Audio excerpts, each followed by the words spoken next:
عالم ہے نور علی نور کیوں، کیسی رونق فضا آج کی رات ہے۔ شرح عقائد نسبیہ کے حوالے سے ایک بات آپ کے گوش گزار کرتا چلوں کہ معراج شریف کے حوالے سے اہل سنت کا عقیدہ کیا ہے۔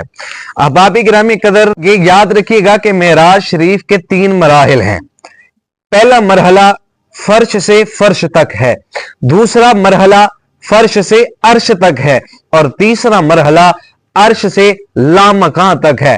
پہلا جو مرحلہ ہے فرش سے فرش تک کا، یعنی کہ مسجد حرام سے مسجد اقصی تک کا جو سفر ہے، بیت المقدس تک کا جو سفر ہے، یہ نص قطعی سے ثابت ہے۔ اور کہ یاد رکھیے گا کہ معراج شریف کا جو پہلے حصے کا انکار، پہلے مرحلے کا جو نص قطعی کا انکار کرنے والا ہے، وہ بندہ دائرہ اسلام سے خارج ہے، وہ کافر ہے۔ اب آ گیا دوسرا مرحلہ جو کہ فرش سے عرش تک ہے، یعنی کہ مسجد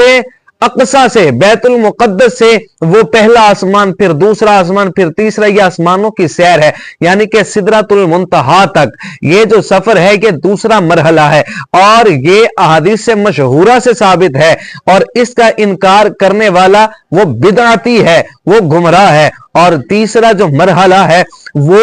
عرش سے، یعنی کہ جو سدرۃ المنتہا ہے وہاں سے لامکاں تک ہے، وہ آسمانوں سے اوپر لامکاں تک تیسرا مرحلہ ہے، اور اس مرحلے کا انکار کرنے والا خاطی گناہگار ہے۔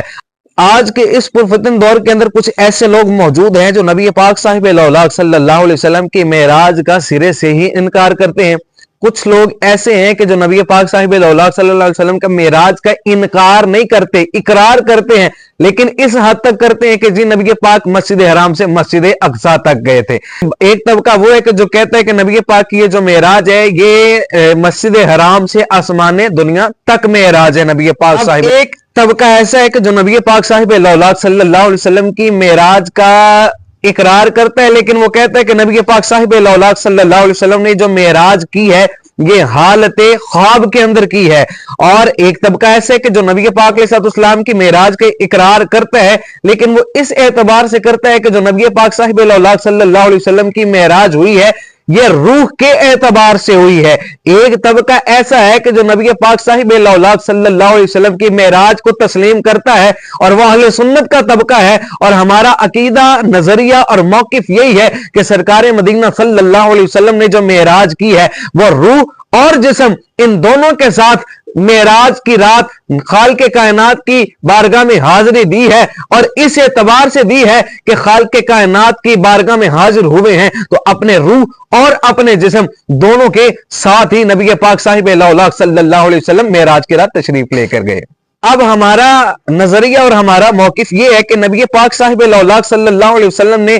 خالق کائنات کا دیدار کیا ہے تو وہ سر کی آنکھوں سے ٹک ٹکی باندھتے ہوئے اور جاگتی حالت کے اندر خالق کائنات کا دیدار کیا ہے، جبکہ ایک طبقہ ایسا ہے وہ کہتے ہیں کہ جی نہیں، حضور سید دو عالم صلی اللہ علیہ وسلم نے جاگتی آنکھوں سے خالق کائنات کا دیدار نہیں کیا، بلکہ خواب کے اندر، حالت خواب کے اندر، حالت نوم کے اندر اللہ رب العزت کا دیدار کیا ہے۔ لیکن ہم کہتے ہیں نہیں، اہل سنت کا وہی عقیدہ ہے جو اسلاف نے بیان کیا ہے، جو صحابہ کرام علیہم رضوان نے حدیث میں بیان فرمایا ہے کہ نبی پاک صاحب الاولاق صلی اللہ علیہ وسلم نے اللہ رب العزت کا جاگتی آنکھوں سے، سر کی آنکھوں سے ٹک ٹکی باندھتے ہوئے خالق کائنات کا دیدار کیا۔